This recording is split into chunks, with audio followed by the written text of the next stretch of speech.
Speaking of mothers, Yes. my mom asked what episode we were going to be recounting, and I told her, and she had not seen it. And I said, what do you mean? It aired like in March. Of course you've seen it. Yeah. And she goes, well, if it's on Friday, there are other shows that air at the same time. And I was like, no, there aren't. There aren't any shows. Oh, Jillionaire. Yeah. What's she doing? I gave her an earful. So she's watching 2020. She's watching 2020. She says if the description of 2020 sounds more interesting, she's in. To me, that doesn't matter. There could be no description at all. I'm going to Dateline. What is this? Absolutely. I'm with you there. So does that mean Jillionaire is listening to this app? I hope that we can do our best to explain to her why Dateline is the only true crime show that she should have appointment viewing for. What do you think? Kurt, I don't know if she's listening to this. Okay, well, she might be. And if she is, Jillionaire, this app's for you. I'm going to be on my best behavior, but I cannot and will not take responsibility for the actions of Murphdog. I'm Lester Holt.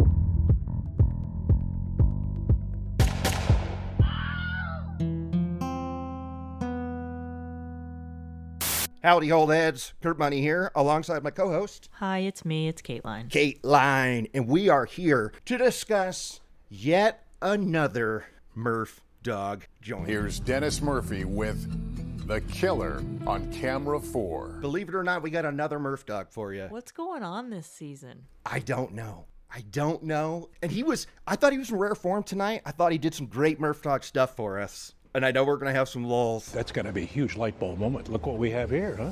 It was. Here is the IMDb description. The Dateline episode airing March 8th, 2024. When a firefighter is killed, the murder investigation unravels a web of secrets, a love triangle, and stunning surveillance footage. Yeah, that seems accurate, I'd say. Yeah. Now, this was called The Killer on Camera 4, but Kateline, I think you could agree with me that someone in this episode would rather this ep be called Picture Perfect. Do you remember Picture Perfect? Yeah. For this case, it was perfect. Picture perfect. Kateline, hit me. Overall thoughts, what'd you think of this ep? How'd Murphdog do you? I liked this ep. Okay. I wish Murph had maybe cooled it a little bit, but I really loved the detective in this one. Her energy. Val Vaughn, Detective Val Vaughn. She's awesome. Picture perfect. Her energy was so calm and collected and chill and like just a level-headed detective. In the face of supreme annoyance. Yes. Everybody was just impossible, and she was like, nah, I'm chilling. Yeah, she was just chill. And She was cool. It worked out for her because she solved the damn thing. She, Josh, is one of America's all-star detectives, now retired, but she was just great. And the parents of the victim were so grateful for her being on the case, too, because his mother said she doesn't know where she'd be without her. And I can totally see that. Yeah. Without her, I would have been lost. I wouldn't have known what else to do. Okay, so this story starts November 30th, 2017. A volunteer firefighter and auto mechanic, John Hickey, is found, well, he's missing. Like, people haven't heard from him. So his girlfriend at the time, Jennifer McKay, calls the cops and wants like a well-being check. And so that's what we hear first. And it threw me off the whole app. I was ready to give Murphdog a hard time about it because the guy on the recording says Hickley. His name is Hickley, but it's Hickey. Did that throw you off or no? Didn't pick up on that. John Hickley, 31 years of age, has not been heard of since Monday night. His car has not moved either. I Googled it because I was ready to go hard on Murphdog for not double-checking names. But it turns out he was right, and this 911 op was wrong. But anyway, A police officer wearing a body cam arrived to find one Jennifer McKay on the scene. she gives him the rundown. Like, I saw him a few days ago. We went on a date. Everybody's happy. And then I haven't heard from him. And I'm just getting a little worried because we were supposed to have a date last night and he didn't show up. So the cops, do they call the detectives over before they go in? They might, because they have to wait for the landlord to come and open the place up for them. So they have some time. You're right. And they were stoked that landlord was going to do it. The landlord said that he'd open the door. And I also liked Val Vaughn and the other guy. Her partner shows up, who's also a nice guy, but not as cool as Val Vaughn. But she shows up and is like, the cop is like, all right, let's go in. And she goes, all right, well, I'll follow you in. Like, cop, you go first. Yeah. I'm not going in here first. Badass. Let's do this. Let's go in and take a look and see what comes about. I'll follow you. Yeah. So they go up there, and what do they find in old John Hickey's apartment, Kateline? He is deceased, laying on the couch, his slippers on the floor in front of him. Looks like he was either just dozing, watching TV or something, and he has been shot. Yeah, right in the head, I believe. Jennifer McKay's new guy, dead on the couch. I mean, I guess the way that they told it, his hands were like folded, so I'm hoping he didn't even see it coming. I hope he went to bed going, that date with Jennifer McKay was so good, we're gonna have a life together. I can't wait for the next one. Yeah, that's what I gotta believe, because that's a real bummer. And of course, Murphdog is like, well, how do you know it's not a suicide? And Val Vaughn has to set him straight, right? She was like, yeah, we checked.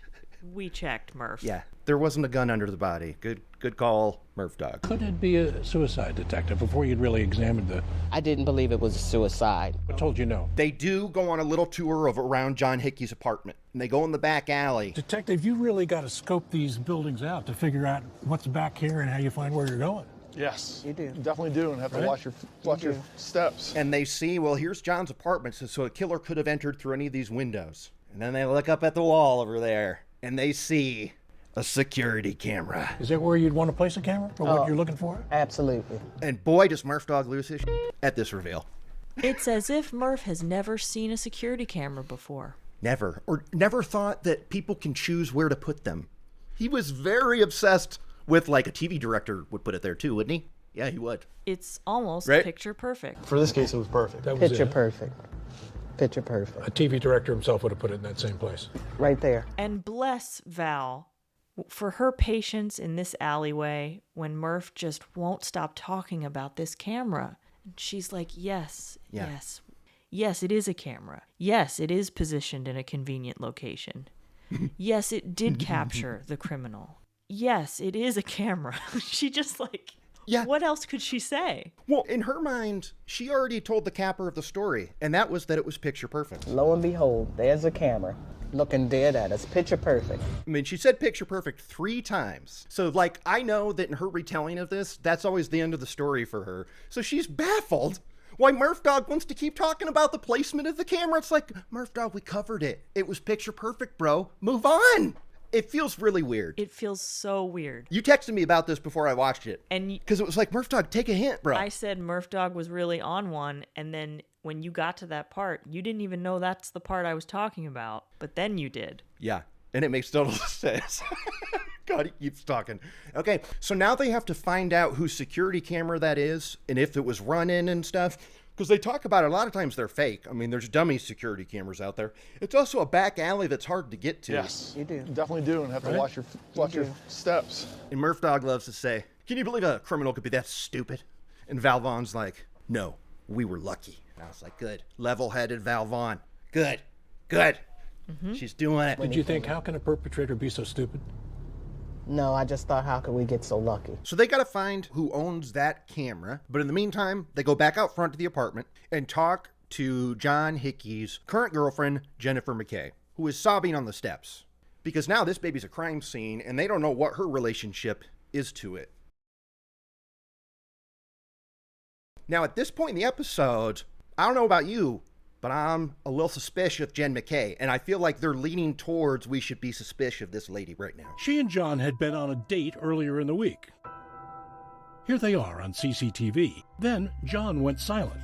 What's your opinion? That's why I wasn't, because they were leaning towards making her seem suspicious. Wow. But when she's sitting there on the stoop and getting the news about John, she is visibly shaken and upset. Yeah. And we later find out that the two of them had been dating for a little while, but they both felt like they had found the one. They were really into each other. Yeah. All of his buddies at work at Fire Station 33, Yeah.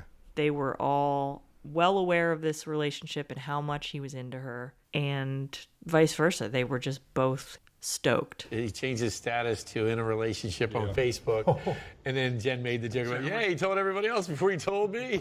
So we talked to her, and they tell her, hey, look, just so we can get the full scoop here, we're going to need to talk to you.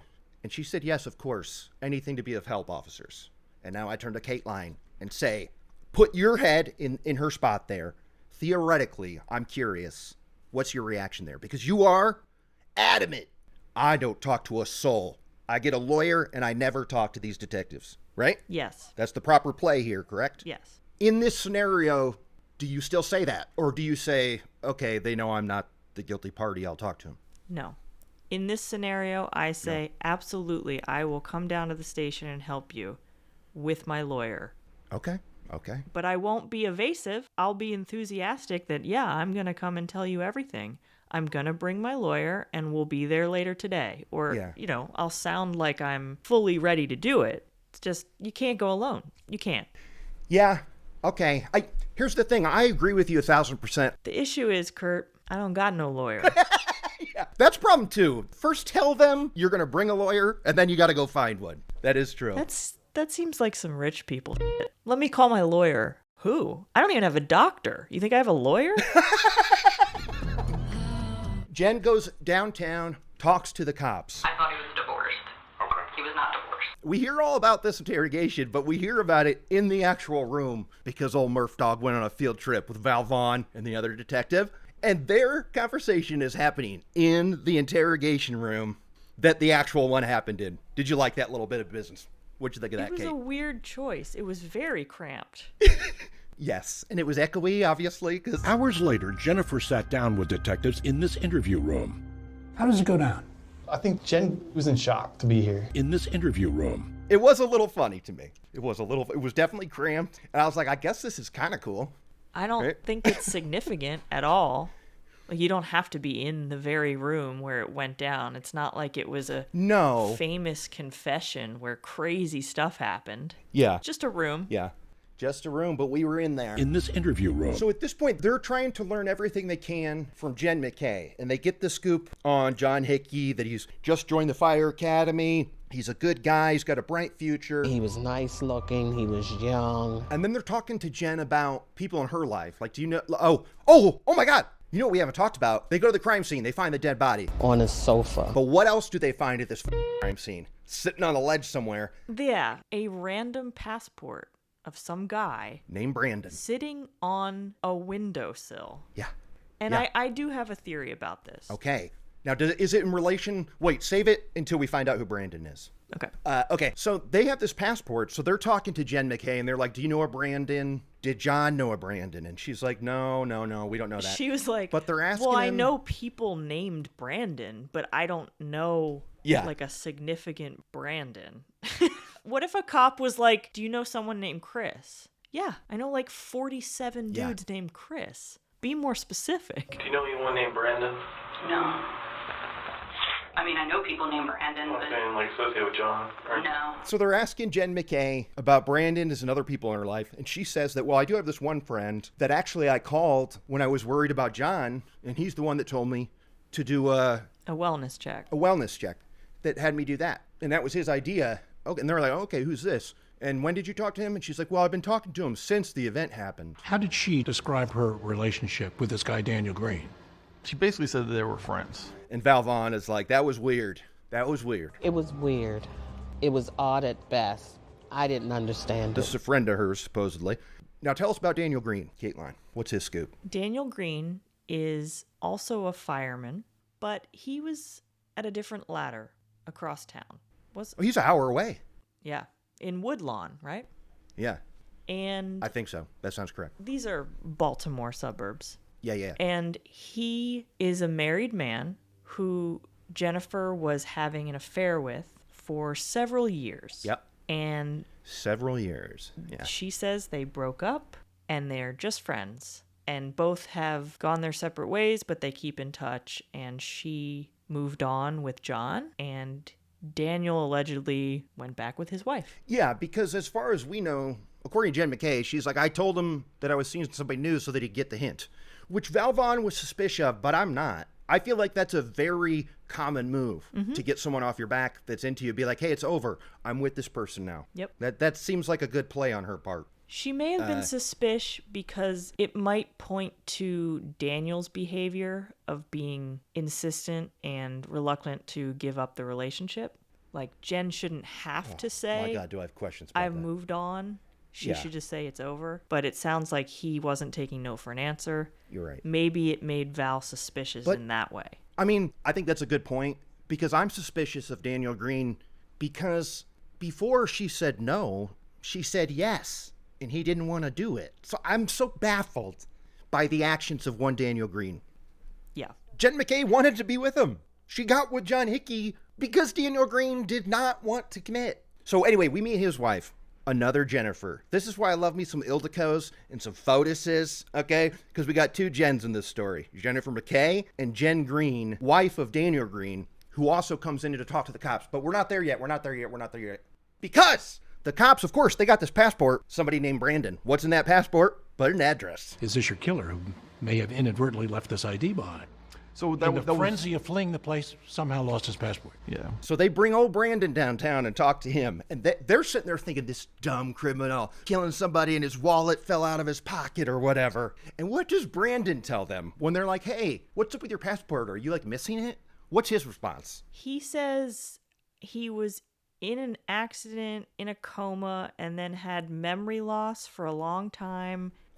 He can't even say where he was or what he's been doing, and that he lost his passport years ago. And he thinks he did. He genuinely doesn't know. He says he broke every bone in his body. Literally, I broke every single bone in my body. All my ribs, both my legs, my pelvis shattered, both my arms, my neck. Okay. Brain injury. So I literally died on the scene 3 times. I mean, it sounds ridiculous, but that's the last we hear of Brandon, and they blurred out his face, so it was obviously true. It was true. Right? I mean, that sounds like a lie, but... And Val said as much. She was like, we cleared him, and I trust her. Same here. You're right. Val Vaughn is on board with it, and so am I. But that reasoning... reasoning alone is bananas, but I think what we see captured on camera 4 further proved his innocence, because Val later said this Brandon guy didn't look anything like the person captured on the video. He was probably 5 feet tall or something. And you can feel O'Connor, the other detective, trying to say what he can. What he wants to say is, Brandon's super fat, okay? Or he has 3 eyes. Right. Or Brandon was this or that or whatever.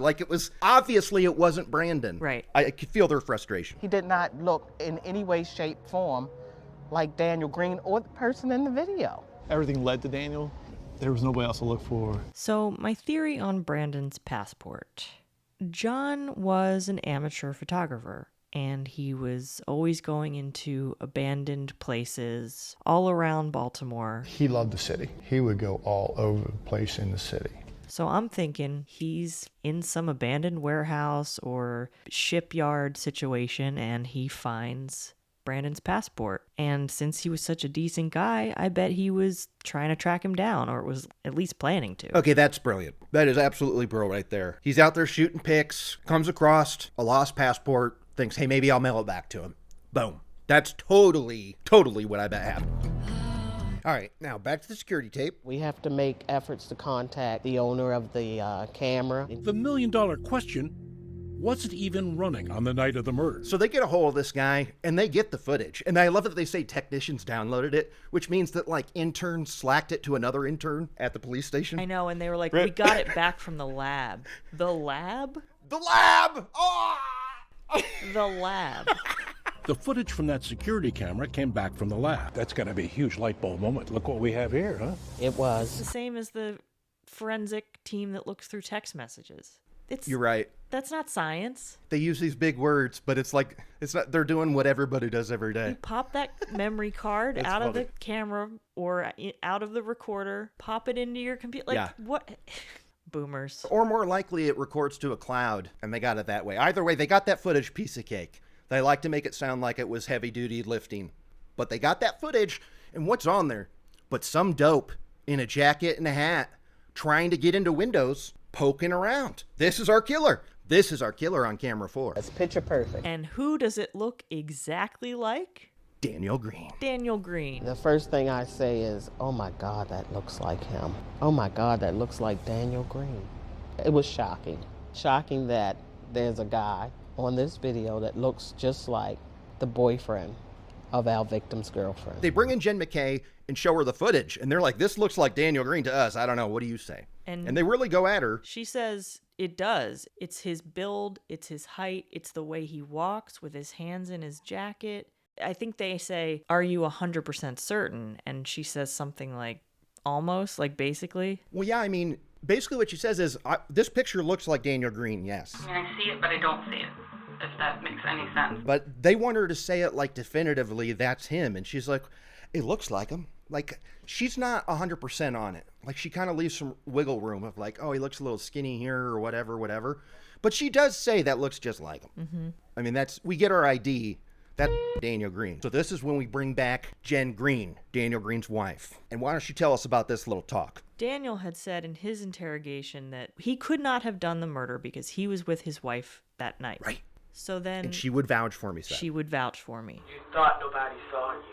You wasn't there, so they couldn't have seen me. Okay. So you thought nobody saw you when in fact everybody saw you. And he is insistent he had nothing to do with it, and he says that they're bluffing, and any evidence they would have is they got nothing on him, and... That they're reaching. He's got a real attitude in there, doesn't he? Mm-hmm. Well, you have pieces of evidence. You don't have the full evidence, it appears. I think you don't have much to work with, and you're throwing things at the wall at this point.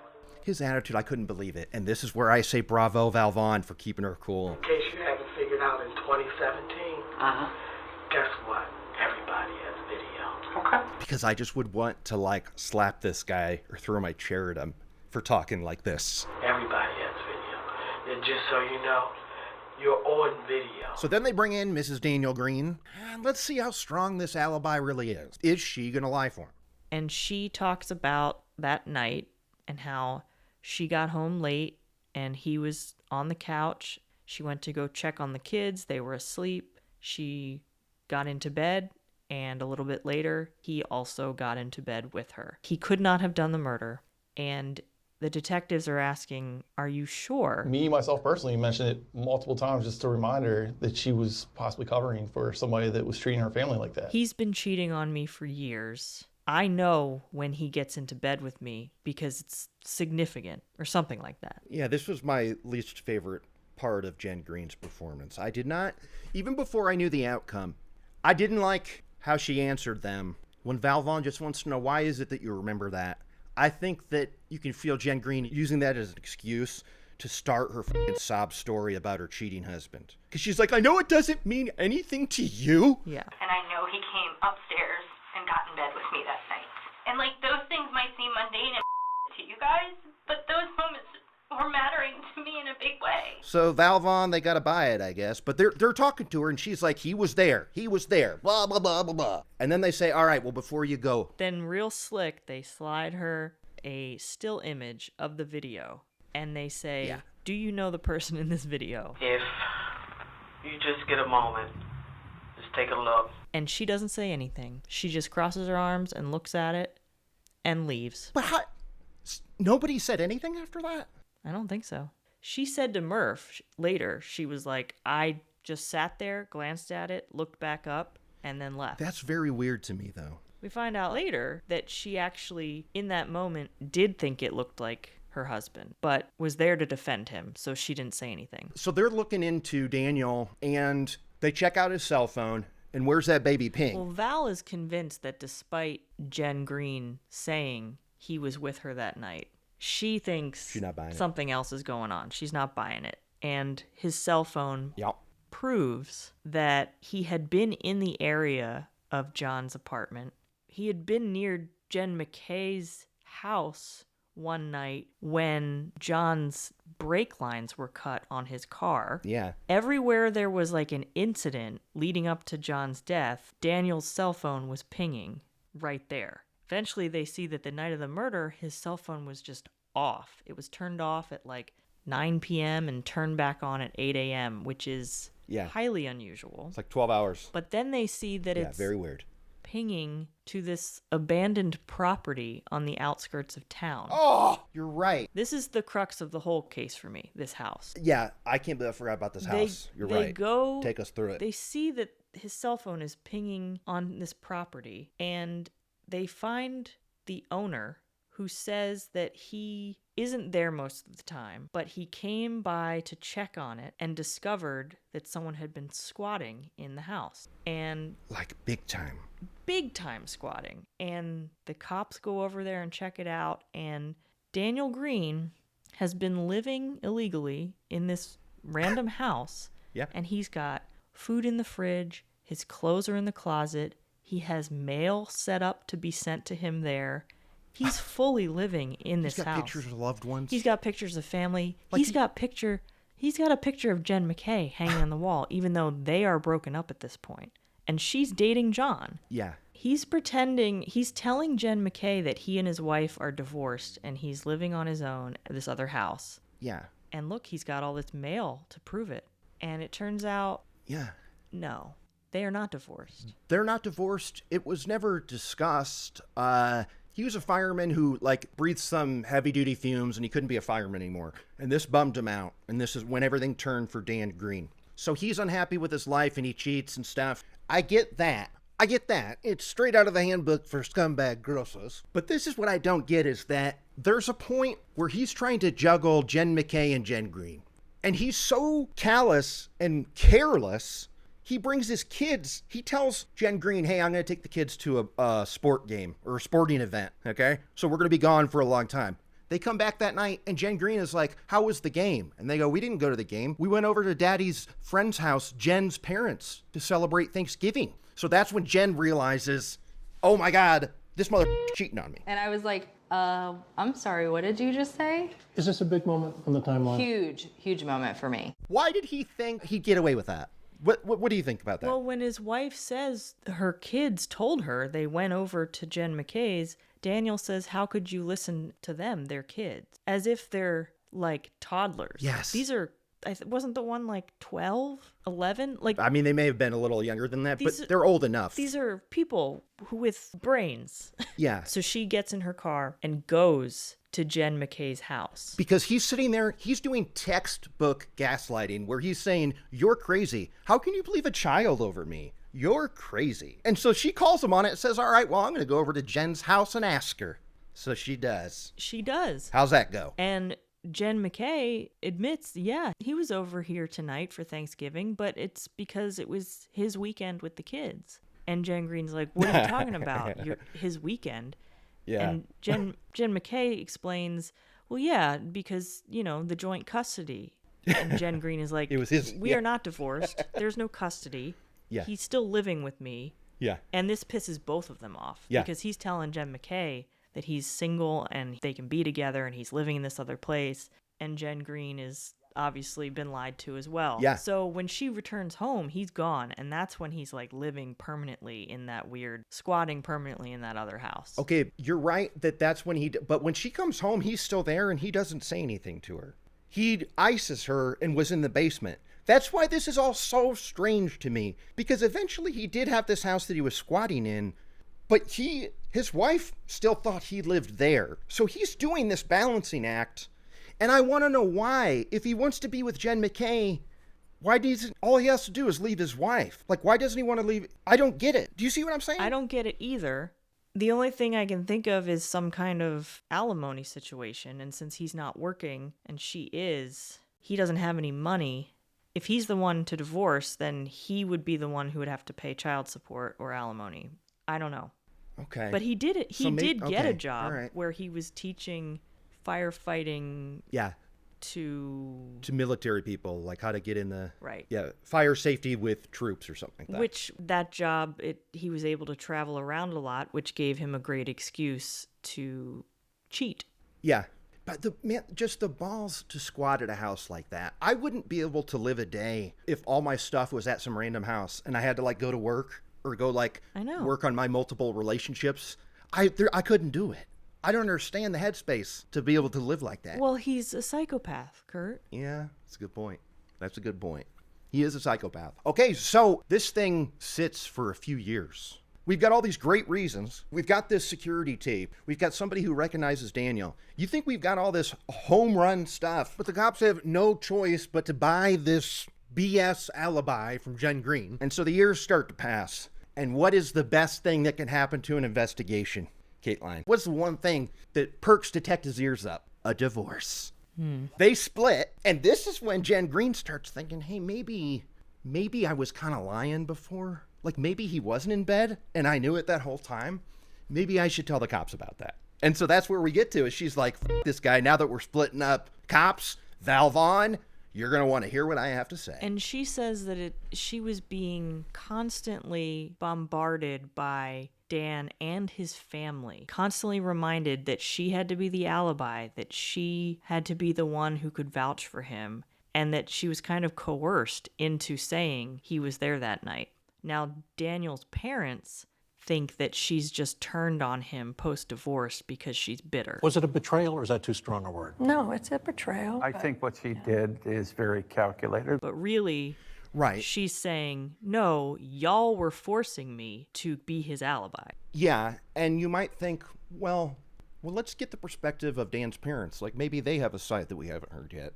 And so we meet Dan's parents, and they're the kookiest of the bunch. They're crazy, right? They are adamant that their son is innocent, so much so that they have dissected and enhanced that security footage to the point where they're convinced that that is not Daniel. They're pulling up side-by-sides, they're doing breakdowns of facial and beard structure, and at one point they're both like, look at that picture on the right and look at the picture of Daniel on the left. It couldn't be more different. Look at that picture. Look at that picture. Look at that nose. Look at that nose. And I'm thinking, that looks like the exact same person. Yeah, and that's the weirdest disconnect in the episode, is because Murphdog is sitting there going, I'm looking at the picture. Some people say they don't look alike. Like, what's the difference between your opinion and mine? Because they're acting like, what do you mean? It's right there. The evidence is right there in front of your face. They're different people. And the dad, I think maybe the dad is extra kooky because his dissection of this picture is hilarious. Okay. So it's a black and white video zoomed in, and he's going, you see this break here and this break here? This clearly shows that the guy in this video had his nose broken at least twice. Not understanding. Video blown up and pixelated, everybody's noses look broken. Yeah. That is not the way to do that. There's a break right at the nose, right up here, initial right at the bridge of the nose. There's another break right there. So this man's had his nose broken at least 2 times, in my opinion. Most likely, something's going on with the nose. I can't believe that he was confident to because that right there takes away all credibility from him, right? Like, I don't believe another word out of his mouth. Mm-hmm. If he's going to look at this picture and go, he's broken his nose twice. Okay, now let's talk about the bald spots. There's a bald spot in his beard, and then you see the picture of Dan, and he also has some bald patches right there, but his dad's saying he doesn't? Yeah, they are so clueless. And even Murphdog tries to present that to him of like, some people think that you're in a bubble. And they're like, it's not a bubble, it's clear as day. Look at this picture proof that we have for you. And what we didn't hear was their opinion of him squatting in this house and being obsessed with Jen McKay. They never touch on that. Yeah. Because how can they defend that behavior? They keep saying he's this amazing guy, he would never do that, this and that, but the one evidence that they do have that they do know is true is that he has been squatting in this house and has like an obsessive wall about Jen McKay. That is irrefutable. Yeah. And they don't have anything to say about that. No, they don't. Not at all. And the dad is so quick to say, like, he'd be the first one in a burning building to save someone. He wouldn't do this. And he even says, what reason would he have to kill that guy? Duh, dude. Duh. Jealousy, because he wants to be with McKay. Right. Like, he's very, very clueless and wrong. He loves his son. He loves his son. Yeah. There is some bruising on the side of the face that's right through there. It's not him. So now we can get a trial cooking. Mm-hmm. And I read that last year, like, it got delayed so he could find new counsel. And we meet Dan Green's new lawyer. What'd you think of him? He was a character. Why is this now become a motive to kill this guy? All they gotta do is outweigh him. You ain't gotta go kill him. He thought that he had some great clapbacks, but every time he tried to poke a hole in the case, Val was like, no, here's why. Yeah. He said they didn't even dust for fingerprints at the crime scene, and Val's going, he's wearing gloves. Yeah. There's no prints. 2, yeah, that passport, you asked him, did you do it? And he said, no, I have brain damage. So you just said, okay. No. Yeah. That's what you think. Yeah. But Val then says, yeah, he didn't look anything like the person in the video, which I take to mean, like you said, different race, different build. It's different. Yeah. Yeah. And he says that the police fixated on Daniel since the beginning. And classic tunnel vision complaint by a defense attorney. It's like, no, all the evidence points to him. I can't help but like the guy a little because he was kind of animated and he said some funny stuff and his delivery was amusing. You didn't have to be a lawyer to see it. The Q&A of Jennifer McKay, this positive ID, and it's just laughable. But he's very calculated because that palm print thing, earlier in the episode, that attorney says, he doesn't say they didn't check the palm print. They said they didn't compare the size of it. And I remember thinking, well, what do you mean size of the palm? Why would that matter? They didn't check to see the size of it, whether it was his size. And then we hear later when Val Vaughn says he was wearing gloves. Why would we check for palm prints? His theory is, well, you should have checked it. The size matched. What? Why, dude?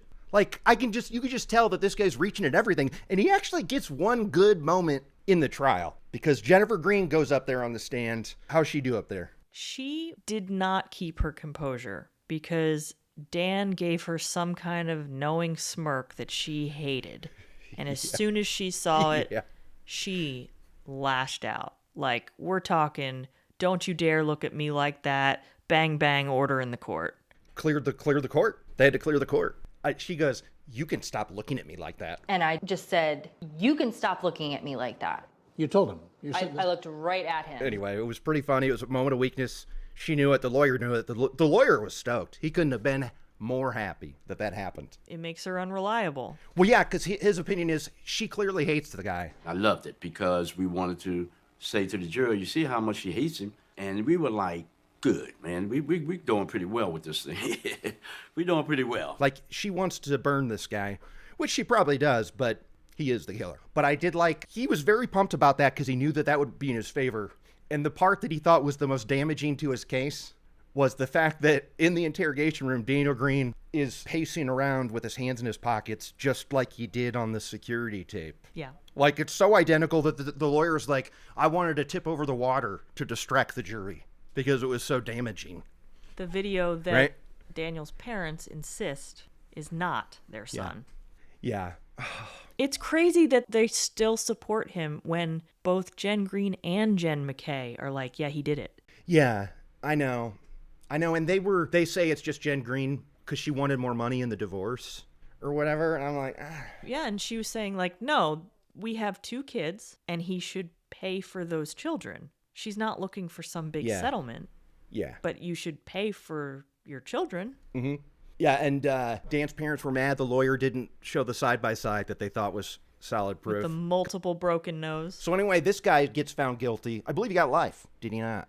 Is he in there forever? What do you think? Sounds right. I think that's true. Oh, also, real quick. So as we know, this is a fireman plot. In the previous episode, Mustang Sally. Mustang America. With my boy McClizu. I'm going to have a little convo with him that I'll pop in Future Kurt style on his thoughts on this. But I was sitting there going, I don't know if this guy's a firefighter yet, Murphdog. I don't know. He was going to the academy. He hadn't started the academy yet. Exactly. So I don't. But he was a volunteer firefighter. But so was his uncle, and his uncle had very illegal facial hair. If you'll remember, McClizu setting us straight where you can't have facial hair here. But even if you're volunteer? Well, that's where I'm drawing the line of, are they really firemen? You see what I'm saying here? No. What do you think? It might be an entirely volunteer ladder then. Ooh, good call. Yeah, as a matter of fact, Future Kurt, where are you at? I think it's time we hear that McClizu chat real quick. Okay, Future Kurt here. Here is the chat with McClizu. He did say stuff like, hey, great to be back, but it didn't record. So we're going to hop right into it starting now. All right, so you're on the clock. You're at the firehouse. You're ready to save lives. But before that happens, our biggest question is, was the guy who died, was he a firefighter or was he almost a firefighter? No, he was. I did a little research too on the Woodlawn Volunteer Fire Company. Okay, hit me. Yeah, they serve a community of 18,000 people in roughly an area of 17 square miles. And they're just outside of Baltimore. Yeah. And they run in with Baltimore apparently on somewhat of a regular basis. So just being a volunteer company, they're not like way out in like rural Indiana, like some of the volunteer companies we have around here, to where guys drive in with their pickup trucks. They got their gear with them in their personal vehicles, you know. Yeah. They're showing up. They're wearing the T-shirts that say "Find them hot, leave them wet," you know.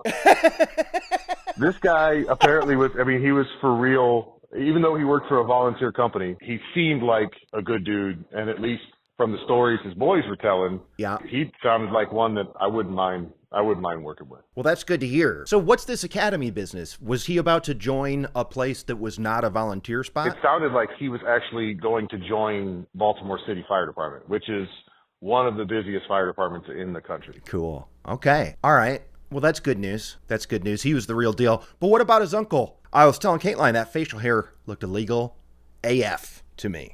What's up with that? That wouldn't fly. That facial hair. Like, I think he might have been one of the guys who was just wearing the hats and the T-shirts. I mean, he may have been a volunteer. He may have been a fireman at one time, but I wouldn't imagine he was still active just because, that beard. That ain't happening. The scene where Murphdog's sitting with the boys in the apparatus room, just, shooting shit, drinking coffee. That's what we do, man. That's what we do. Yep, that's you. You felt that scene, huh? I was like, I want to pull up a chair, grab a cup, and, shoot the shit. I love it. What were your thoughts on the killer guy? He could not go on calls anymore because he inhaled, bad fumes at one of them. Does that happen? To me, he kind of sounded like a pension bandit. Guys who just kind of get on the job and then try to get hurt so they can grab that pension and just kind of sit back and relax. Okay. Pension bandit, dude. That's hilarious. That kind of goes along with his MO of just being a total turd. Yeah. All right. Well, that makes total sense to me. Okay. So I told Kateline that I was going to be calling you, and she had one question for you. Okay, hit me. Do you guys have a Dalmatian? No. Would you like the story behind the Dalmatian? Yes, please. Before these fire trucks ran on these nice diesel engines, they were horse-drawn. So they used to have dogs that when the bell rang, the dogs would go crazy, and that would stir up the horses. They would get hooked up to the pumpers. Yeah. And then the horses kind of knew the streets, and they would know when to turn and everything. And the dogs, they would bark alongside to keep the horses still kind of amped up. But then that would also be the first siren.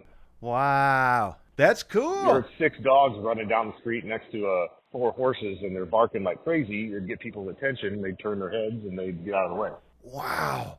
So does that mean when cars were invented and horns were invented, they were like horses? Guess what? We don't need you anymore. That's why they made horns? To make up for the missing horses and dogs going crazy? Well, once you're able to use either pneumatic or air-powered or electric sirens, that kind of took the place of the dogs, and the internal combustion engines took the place of the horses.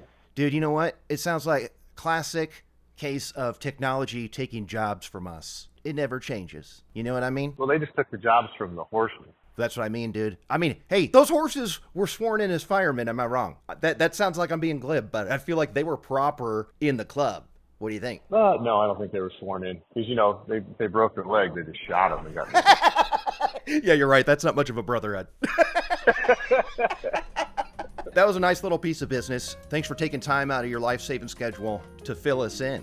No problem, brother. And who knows, when you come visit in October, maybe we'll get you on the pod again, but I'm going to blow your mind right now and let you know that the show I work on got canceled and ends June 11th. Still come visit, but I will not have a full-time job. But we can talk about that off mic. Okay, bye everybody. Do you remember in the very beginning, Jen Green says, I'm not a victim. I hate the word victim. I'm a survivor. And then maybe 15 seconds later, there's a clip of her saying, I'm a victim of lies and deceit. I was a victim of lies and manipulation. And I thought, yeah, Dateline, don't do her like that. I was okay with them doing Jen Green dirty. She kind of bugged me. What do you think? She lied. Dan came upstairs, got in bed, and maybe lights out 10, 15 minutes after that. So I think it's high time for lists, Kateline. What do you think? Kate's unnamed list. All right. What do you got? Did somebody say something about a puzzle? Did someone say puzzle? I think they might have. I think there was a missing piece. They might have. You're right. Hey, boom. That's on your list now. That counts. That's the only thing I got. It was crucial. It was literally the biggest piece of the puzzle. That's true, but Val Vaughn almost joined your list. It almost doesn't count. She starts talking, cries, and then she says, let me get it together. I thought that was great. I loved that. Detective, what was the knock on your door? 1995. I'm getting ready to cry. Let me get it together. So it doesn't count? It doesn't count. Didn't say sorry. She didn't apologize. You're right. On to Kurt's Kick-Ass List. Kick-Ass List. I got one thing on my list tonight, and it was awesome because it came from Murphdog's mouth himself. Signs of a struggle. Signs of a struggle here. Said by Murphdog. No signs of a struggle. Boom! Nailed it. Haven't had that in a while. It felt real good, I'll be honest. Boom. Okay. Am I forgetting anything? Kurt, you know Dan Green poisoned that dog. God, yeah. I mean, we didn't mention it, probably on purpose, but we didn't mention it. But in the weeks leading up to John Hickey's death, a lot of crazy shit was going on. Dude was getting phone calls from some random number telling him to break up with Jen McKay because she's bad news. And then his, beloved dog got poisoned and died. Straight up poisoned. The assumption is it was Daniel Green. He did it. Yeah, he did. Oh, and then also, another cool thing about the Talking Dateline, and the producer was on it at one point because J-Bank had to step out. Obviously, it's a good listen and check it out, but I would offer that people are wanting to know why no one said, is that Dan Green's jacket? Does anybody recognize the clothes he has on? Right? I was looking for that jacket in the squatting house. Ooh. Was it among the things hanging in that closet? But it was not. Oh, that's a good call. Now, on the Talking Dateline, they did say, so that was cut out, and actually Jen Green herself was commenting on the Facebook apparently, but she said, yes, it was his brother's jacket, and I did say that. So there you go. Why didn't they include that? Well, I guess maybe they didn't prove that it was her brother's jacket, maybe. Good, honey. But I'm with you. Why not put it in? Because it does answer a glaring question. It's a very distinct looking jacket, though. That's what I was wondering, too, going all right, well, he's got a lot of clothes on, and I don't know about you, but when I lived with somebody, we knew each other's outfits. You can wear a jacket that I wouldn't recognize, right? Absolutely. I would recognize every item he was wearing. Yeah. Was that in the trial? That I don't know. This was just the producer of this episode recounting Jen's Facebook post. Yeah. Yeah, he guilty. Definitely guilty. Are you giving Jen Green a pass? Does she need any sort of legal comeuppance for this? I'm a little questionable on it. What do you think? You think that she could be charged? No. Look, it's happened before where people go back on something they said or I was lying or whatever. I just want Jen Green to feel the burn a little bit more that she lied for years and stuff. Because she's painting it like a good thing and a lesson she taught her kids to tell the truth. And I'm like, yeah, that's the lesson now. Jen Green says she can hold her head high because ultimately she did tell the truth. And I needed my kids to see that, doing the right thing is never wrong. And now I have to do the right thing. You see what I'm saying?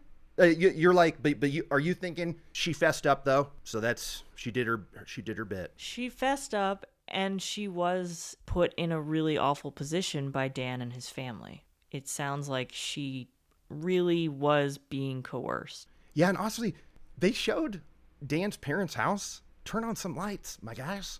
They kept shooting it where this one God sign would be lit. And then the dad's face would be half in silhouette, like it was in complete darkness or something.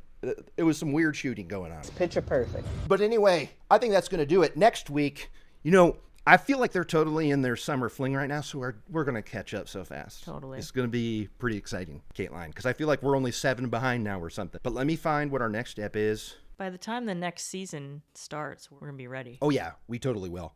But next week, we're still in season 32 with Deadly Swap. All right. Well, that's going to do it. I'm Kurt Money. I'm Kateline. I'm Lester Holt. For all of us, I'm Lester Holt. Good night. Look what we have here, huh?